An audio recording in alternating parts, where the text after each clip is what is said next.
दोस्तों नमस्कार। भारत की राजनीति में विपक्ष इतना कमजोर कभी नहीं था। भारत की राजनीति में सत्ता इतनी ताकतवर कभी नहीं थी।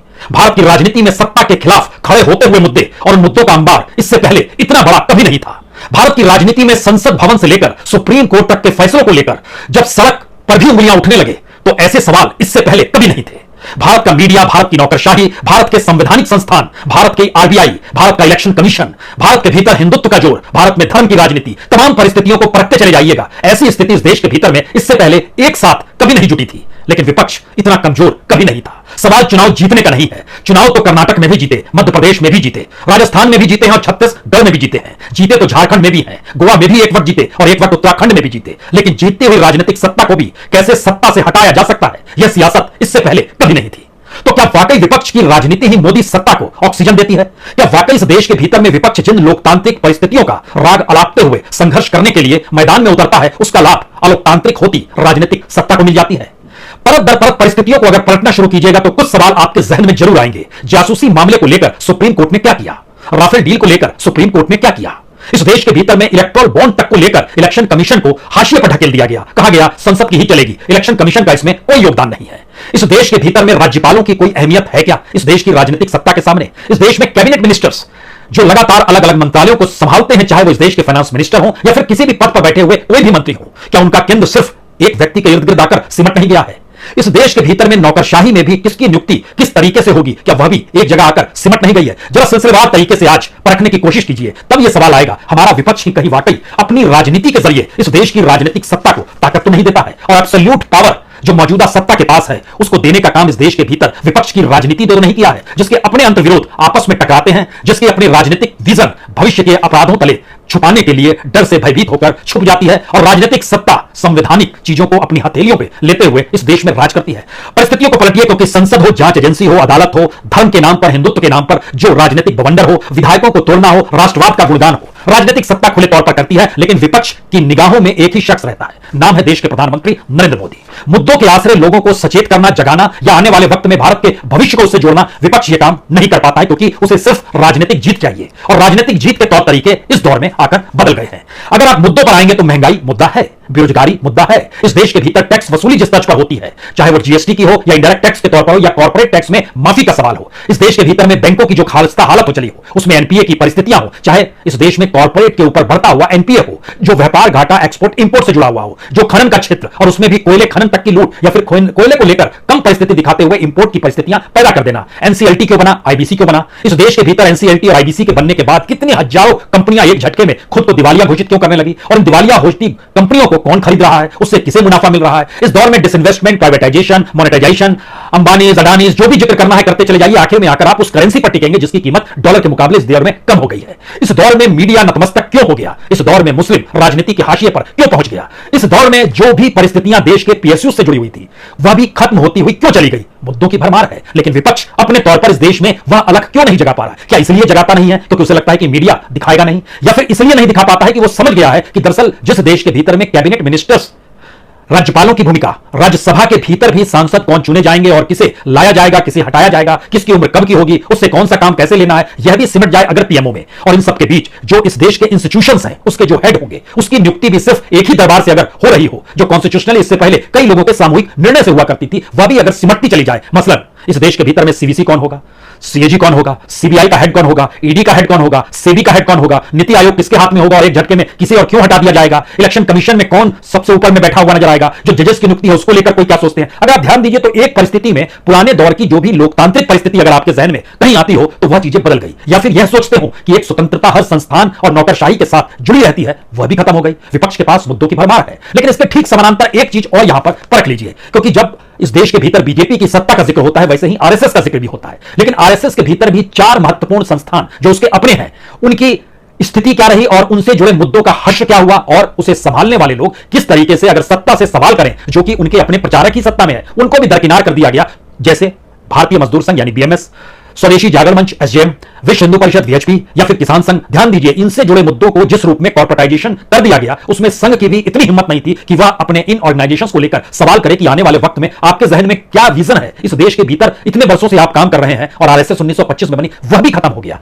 यानी सवाल सिर्फ एब्सोल्यूट पावर का और अनडेमोक्रेटिक सिचुएशन का, इस देश के कॉन्स्टिट्यूशनल इंस्टीट्यूशन भर का नहीं है। इस देश के भीतर में सामाजिक तौर पर भी दबाव को खत्म कर दिया जाए और एक नई परिस्थिति को कैसे डेवलप किया जाए, यह राजनीतिक सत्ता की ताकत रही। इस राजनीतिक सत्ता के समानांतर विपक्ष की मौजूदगी संसद में नजर आती है, बहुत ही लोकतांत्रिक तरीके से। उस संसद के भीतर में जिस संसद को कैसे चलाना है, और अगर सिरों को गिनिएगा तो बहुमत जिसके पास है उसी हिसाब से विधेयक भी पास होंगे, उसी लिहाज से किसी मुद्दे को बहस के पटल पर लाया भी जाएगा और उसी के हिसाब से बहस नहीं भी होने दी जाएगी, चाहे संसद चले या ना चले। तो संसद भी राजनीतिक सत्ता के हाथ अगर एक खिलौना बन जाए और विपक्ष अपने आप को वहां पर अपाहिज सा महसूस करे, तो यह विपक्ष कमजोर हो चला है या फिर संसद की ताकत के भीतर उसकी कोई ताकत नहीं बची है। इन दोनों की बीच की लकीर पर आज खड़े होकर जरा विपक्ष की राजनीति को टटोलने की कोशिश कीजिए, क्योंकि विपक्ष की राजनीति बार बार उन लोकतांत्रिक पहलुओं को देखना चाहती है जो इससे पहले की राजनीति में बड़े महत्वपूर्ण रहे, लेकिन मौजूदा वक्त में वह सब कोई मायने नहीं रखते हैं। सवाल है चुनी हुई सत्ता में विधायकों की खरीद फरोख्त या डराना धमकाना। इसको खुले तौर पर विपक्ष कहता जरूर है, लेकिन इसकी काट उसके पास नहीं है, क्योंकि उसके पास कोई आंदोलन नहीं है, क्योंकि उसके पास अपनी करप्शन को छुपाने की स्थितियों के बाद खड़े हो पाने की सोच नहीं है। तो क्या वाकई विपक्ष इस दौर में सबसे कमजोर है? इस देश के भीतर की जांच एजेंसियां, जब पता है कि कानूनी तौर पर जांच एजेंसियों को जिस रूप में काम करना चाहिए वह कानून से ज्यादा राजनीतिक तौर पर काम कर रही है, तो इन जांच एजेंसियों को राजनीतिक तौर पर चैलेंज कर पाने की स्थिति में कोई भी पॉलिटिकल पार्टी क्यों नहीं आ पाती है? वह कानून के आश्रय, चाहे वो सीबीआई का दरवाजा हो या ईडी का दरवाजा हो या आईटी का नोटिस हो या फिर कुछ भी हो, इस देश के भीतर में सीएजी की रिपोर्ट भी पार्लियामेंट में नहीं रखी जा रही है, लेकिन विपक्ष के निशाने पर एक ही शख्स है जो एब्सोल्यूट पावर के साथ मौजूदा सत्ता में मौजूद है।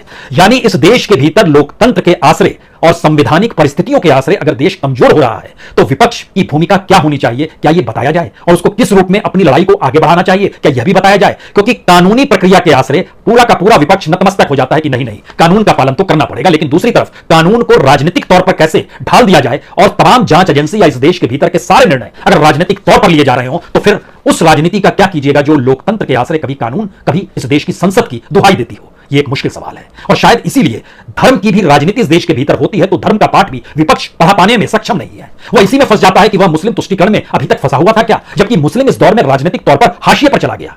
संघर्ष कैसे इस देश में बतौर नागरिक करना है, संघर्ष इस देश के भीतर इस देश के लिए कैसे करना है, यह चीजें एक झटके में विपक्ष की राजनीति से गायब हो गई। यानी संगठन के तौर पर पॉलिटिकल पार्टीज अपनी पार्टियों को खड़ा तो करती है, लेकिन विपक्ष समूचे तौर पर अपने आपसी अंतर्विरोध में उलझकर उस राजनीतिक सत्ता को ताकत दे देता है जो राजनीतिक सत्ता समूचे विपक्ष को खत्म करने पर आमादा है। यही परिस्थिति इस देश में राष्ट्रवाद के नाम पर उभर कर आती है। नेशनलिज्म से ओतप्रोत देश का कौन शख्स नहीं होगा, लेकिन उसके बावजूद भी राष्ट्रीयता के तहत यहां तक कि सेडिशन कानून पर सुप्रीम कोर्ट को आखिर में बोलना ही पड़ गया, क्योंकि यह अंग्रेजों के दौर की परिस्थितियां थी और यह सेडिशन एक्ट तो महात्मा गांधी तक पे लगा था। लेकिन मौजूदा वक्त में जब सुप्रीम कोर्ट ने व्याख्या करने की शुरुआत की तो सत्ता ने इसलिए उस पर कोई सवाल नहीं उठाया क्योंकि उसके पास एक दूसरा अंतर है, यूएपीए भी है, जिसके तहत जमानत मिलना किसी के लिए भी बहुत मुश्किल होता है, और जमानत ना मिले और बंद कर दिया जाए तो एक लंबी कतार आपको मिलेगी। लेकिन उसमें एक चीज और ध्यान दीजिए, इस दायरे के भीतर में जर्नलिस्ट आता है, एक्टिविस्ट आता है, जो सरकार से सवाल करता है वह भी आता है, लेकिन कोई पॉलिटिशियंस के ऊपर आप नहीं देखेंगे, वो विपक्ष की राजनीति करता हुआ पॉलिटिशियन ही क्यों ना हो। यूएपीए उस पर नहीं लगा। सवाल यह है कि जब आप सुप्रीम कोर्ट में जासूसी का मामला पेगासस तक को लेकर जाते हैं और बताते हैं कि सरकार जासूसी तो सुप्रीम कोर्ट तक की कर रही थी, विपक्ष के नेताओं की कर रही थी, सरकारों को गिराने की दिशा के लिए जासूसी कर रही थी, तो भी सुप्रीम कोर्ट में जब यह मामला जाता है तो आज यह परिस्थिति कोई कह सकता है कि पेगासस पे सुप्रीम कोर्ट कुछ नहीं कह पाया क्योंकि यह राष्ट्रीय सुरक्षा से जुड़े मसले का जिक्र सरकार ने कर दिया।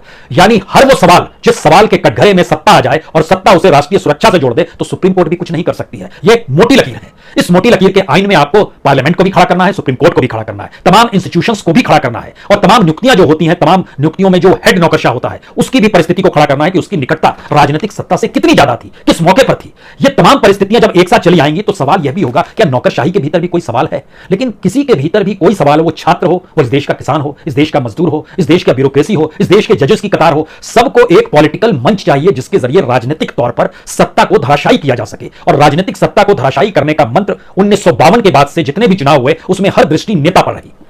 यानी विपक्ष से जब पूछिएगा तो वो हो सकता है कहे कि नहीं नहीं, विपक्ष में तो बैठे हैं लेकिन बीजेपी ठीक थी, नरेंद्र मोदी ठीक नहीं है। यानी जो एब्सोल्यूट पावर जिसके हाथ में है, क्योंकि बीजेपी के साथ तो ममता भी आकर रह चुकी है, एआईडीएमके भी एक वक्त रह चुकी है, इस देश के कई सरकारें हैं जो बीजेपी के साथ खड़ी थी, जो सत्ता में अटल बिहारी वाजपेयी के दौर में गठबंधन का, लेकिन मौजूदा वक्त की परिस्थिति अलग है। तो राजनीतिक तौर तरीके जब राजनीतिक सत्ता ने बदल दिए तो विपक्ष ने अपने लड़ने के तरीके क्यों नहीं बदले? यह सवाल कोई भी पूछ सकता है। हम चुनाव में जाएंगे ये जानते हुए कि चुनाव में हमको हार मिलेगी, यह जानते हुए कि उस हार की वजह या तो कहीं टेक्नोलॉजी होगी या फिर कहीं पर एक ऐसा ध्रुवीकरण का वातावरण होगा जो कानूनी तौर पर चुनाव आयोग की परिभाषा में फिट ना बैठता हो, लेकिन फिर भी उसे मान्यता मिल जाएगी क्योंकि वो राजनीतिक सत्ता कर रही है। यानी बिल्कुल नई परिस्थितियां इस दौर में राजनीतिक सत्ता को पाने, संभालने और बचाए रखने की है। तो सत्ता को पाने के लिए विपक्ष की राजनीति उस दायरे में नहीं जा पा रही है। उसे अब भी राज्यसभा की सीट चाहिए, उसे अब भी लोकसभा में किसी भी एक जगह पर चुनाव जीतने के लिए अपने पूरे संघर्ष को दिखाना है, चाहे वो विधायकी की सीट हो, चाहे एमएलसी की सीट हो जाए, यहां तक कि पार्षद की जीत के लिए भी सब एकजुट हैं, एक दूसरे से मरने मारने को तैयार हैं, जो विपक्ष की पूरी कतार है। लेकिन उनका अपना आंदोलन अभी भी इस देश को जागरूक करने, बताने या उन मुद्दों के आश्रय उस परिस्थिति को रखने में फेल है जहां पर यह देश फेल होता नजर आ रहा है। लेकिन इस देश की राजनीतिक सत्ता हर चुनाव के बाद खुद को पास नहीं बल्कि डिस्टिंक्शन दे देती है और कहती है कि देखिए यही वो परिस्थितियां, हम तो यही चाहते थे, और जनता भी कहती है वोट तो हम ही ने दिया है, तो इसमें क्या दिक्कत है, जीत तो हमारी ही हुई। तो इस जीत की प्रक्रिया में इससे पहले जिन सरकारों को जीतने के बाद भी पलट दिया गया, उसको भी यह देश अगर मुस्कुराते हुए स्वीकार कर रहा है तो इसका मतलब बहुत साफ है कि विपक्ष की राजनीति भोथरी हो गई, कुंद हो गई। और एक पूरी कतार अगर आप देखना शुरू करेंगे नेताओं की, उस कतार के भीतर में सबके निशाने पर कौन है। मसलन इस परीक्षा में आइए कि दरअसल अगर आप नाम लेना शुरू करते हैं, कांग्रेस के राहुल गांधी, एनसीपी के शरद पवार, टीएमसी की ममता बनर्जी, आम आदमी पार्टी के केजरीवाल, चंद्रशेखर राव तेलंगाना के मुख्यमंत्री, हेमंत सोरेन झारखंड के मुख्यमंत्री, उद्धव ठाकरे कल तक महाराष्ट्र के मुख्यमंत्री थे, अब कहीं नहीं है, फारूक अब्दुल्ला एक वक्त जम्मू कश्मीर के मुख्यमंत्री हुआ करते थे, आज की तारीख में कहीं नहीं है, विजयन जो कि केरल के मुख्यमंत्री हैं। आधे दर्जन से ज्यादा नाम बड़े नेताओं के हमने लिए, क्या इनमें से किसी ने भी इस देश के भीतर अपनी पार्टी या ऑर्गेनाइजेशनली सबको समेटकर इस देश की परिस्थितियों को रखने की कोशिश की? कुछ देर के लिए भूल जाइए कि मीडिया नहीं दिखाता है, मीडिया नतमस्तक है, वो सरकार के बातों को ही रखेगा, लेकिन पैरेलल में चीजें इस देश में सूचना तकनीक के आश्रय खड़ी की जा सकती है। क्या यह भी समझ नहीं है इस देश के तमाम ऑर्गेनाइजेशन को संभालने वाले नेताओं में? हर ऑर्गेनाइजेशन के भीतर ऐसे नेताओं की भरमार है जो अरबपति और खरबपति हैं, जिन्होंने बरसों बरस राजनीतिक सत्ता चलाई है, लेकिन वह सब उनकी निजी पूंजी है। वह इस देश के भीतर अपनी पूंजी को अब इन्वेस्ट करने को तैयार नहीं है कि कैसे इस देश में एक नए तरीके से संघर्ष को डेवलप किया जा सके।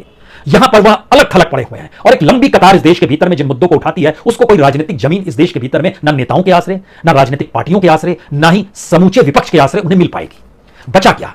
इस देश के लोकतंत्र के भीतर की संसदीय राजनीति में अगर राजनीतिक दल का महत्व है और राजनीतिक दल ही भोतरे हो चुके हैं, उनके नेताओं को इस बात का डर है कि अगर आवाज उठाई तो जेल में, तो इसमें डर किस बात का है? दूसरी बात, कुछ इंतजार कर रहे हैं कि जब ये थक जाएंगे, जब ये खत्म हो जाएंगे, तब हमारी बारी आएगी। लेकिन इतिहास कभी भी वापस लौटता नहीं है। यह एक सच है कि मौजूदा वक्त में भारत दुनिया के सामने लोकतांत्रिक परिभाषा को नए सिरे से गढ़ने का इतिहास रच रहा है, कमोवेश हर क्षेत्र में रच रहा है। तो इतिहास अपने आप को दोबारा डेमोक्रेसी की जमीन पर कैसे लेकर आएगा? जो भी आएगा वह पूरी तरीके से एब्सोल्यूट पावर के साथ अपनी ताकत को दिखाना चाहेगा, वो कोई भी हो सकता है। तो क्या ये सारी परिस्थितियां ऐसी स्थिति में लाकर इस देश को खड़ा कर दे रही है जहां पर किसी भी इंस्टीट्यूशन का कोई मतलब नहीं होगा? क्योंकि एक सवाल बार बार आता है कि इलेक्टोरल बॉन्ड तक पे सवाल कर पाने की स्थिति में इस देश का चुनाव आयोग नहीं है। राफेल डील हुई, वो किस स्थिति में हुई, कैसे हुई, एक सवालों के भीतर चीजें गुम हो गई। किसी पॉलिटिकल पार्टी में ताकत नहीं थी कि लंबे समय तक वह इस देश को बताए कि दरअसल डिफेंस क्षेत्र में क्या हो रहा है, लंबे समय तक बताए कि जासूसी सरकार क्यों कराती है, चाहे मीडिया स्पेस दे या ना दे, लेकिन आपको उस दिशा में चीजों को आगे बढ़ाना था। इस देश के भीतर में जो लोग देशद्रोही का जिक्र हो या राष्ट्रीयता का जिक्र हो, इन दोनों कलियों के बीच खड़े होकर किसी पॉलिटिकल पार्टी ने यह हिम्मत नहीं आ पाई कि वो बता पाए कि भारत का मतलब क्या होता है और भारत किस स्थितियों में खड़ा होना चाहिए। अब यहां से कल्पना कीजिए, क्या संसद बिना विपक्ष के चल सकती है? क्या इस देश का मीडिया बिना विपक्ष के अपने चैनलों को चला सकता है या अखबारों में आर्टिकल लिखे जा सकते हैं? इस देश का इलेक्शन कमीशन क्या विपक्ष की बगैर किसी शिकायत के अगर वो शिकायत करना बंद कर दे और कहे नहीं जी आप ही इस देश के भीतर में सब कुछ है और फ्री कर दे, तो क्या इलेक्शन कमीशन की कोई मान्यता बचेगी? ये मानते समझते हुए कि इस देश के भीतर में हर संस्थान की जरूरत और उसकी महत्ता तभी है जब विपक्ष मौजूद रहेगा। तो विपक्ष में से भी अपने अनुकूल विपक्ष चुनने की स्थिति में अगर राजनीतिक सत्ता आ चुकी हो तो फिर विपक्ष का मतलब क्या है और डेमोक्रेसी का मतलब क्या है? यह सवाल कहीं इसलिए गहरा है क्योंकि जब ईडी के सामने 122 पॉलिटिशियंस के नाम हैं, तो क्या ये 122 पॉलिटिशियंस सीधे तौर पर नहीं कह सकते हैं कि हमने अपराध ही किया है, अगर आपकी फाइल में हम सबको जेल में डाल दीजिए?